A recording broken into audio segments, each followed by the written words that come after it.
Tired of dealing with annoying flies, fruit flies, and gnats in your home? The Zevo Flying Insect Trap is your ultimate solution. Don't wait. Check out the link in the video description now to get your Zevo Flying Insect Trap on Amazon and enjoy a bug-free home today. America's fastest-growing job sector offers generous salaries well above the national average, and you do not even need a college degree to apply. Technicians working on wind turbines in Bee County, Texas, can rake in as much as $100,000 a year, CNBC's Make It reported earlier this month. Employment in the sector is also expected to double over the next decade as demand for clean and renewable source of power continues to soar. However, the role does require a head for heights.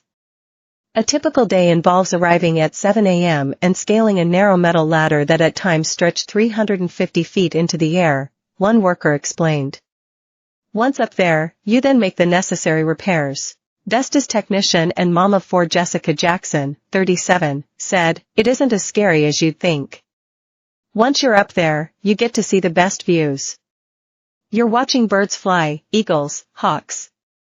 You get to see planes fly by. You get to see as far as you can see. It's beautiful."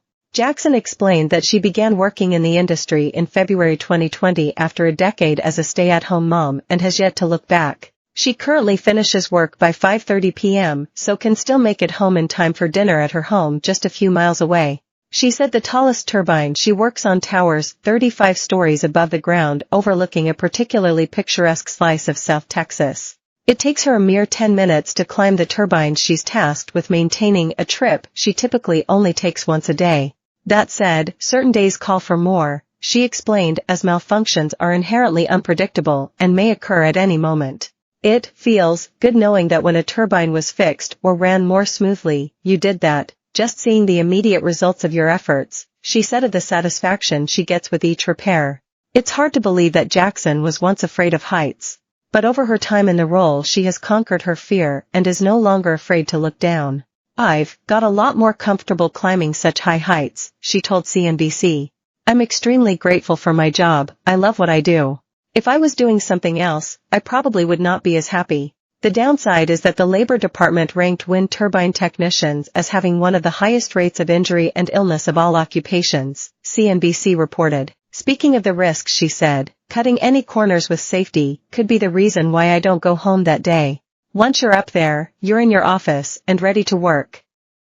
Everything else is easier." Jackson is now hoping to continue climbing the ranks, quite literally, in order to pocket a more sizable salary. Comparing the occupation to other odd jobs she did while a stay-at-home mom, she said, "Not having a college degree, yet, and being a single mom was hard. I was getting passed up for jobs that I had the experience and skills for only because I didn't have that degree," she recalled. "Having this job has given me financial stability and freedom, enabling me to afford activities that will make my children happy, like signing up for a basketball league, while still saving money every month." Jackson has 4 children between the ages of 10 and 21, all of whom live comfortably, thanks to her hard work. Right now, she is making $73,000 a year, but is working towards becoming a Level 3 technician, which pays about $80,000 a year. After this, she will be able to train to become a lead technician, which pays about $100,000. The average salary in the U.S. is $63,795, according to the latest data from the Social Security Administration. While physically taxing, the job allows her to spend a great deal of time outside, she said, describing how it has left her feeling stronger and healthier. While you may not need a bachelor's degree to get a job at Jackson's employer, some companies still require you to complete a 2-year technical course or apprenticeship. Others, like Vestas, provide on-site training, during which they show new hires the best practices for repairs to the turbine's electrical equipment, along with technical procedures like bolt torque and tensioning, she said. This comes in addition to rundowns of the proper first aid and safety protocols, she added. Vestas has 66 turbines on the farm that are in need of regular maintenance. Jackson said she is usually responsible for 1 turbine per shift,